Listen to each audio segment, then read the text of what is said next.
Alright guys, Kingfish Outdoors, the walkway with TF Outdoors, and this is my catch for the night. We start off with the biggest one.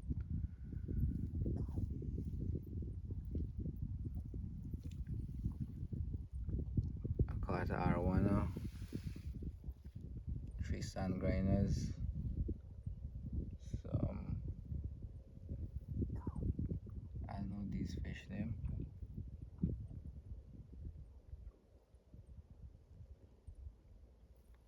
And those two is katakari, and that's the only fish with a gizzard.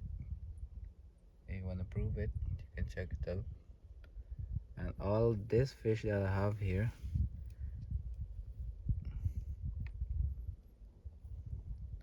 I caught them with that knife. Even the arowana. I got him right there. Take a look at that. Swimming right towards me, and I just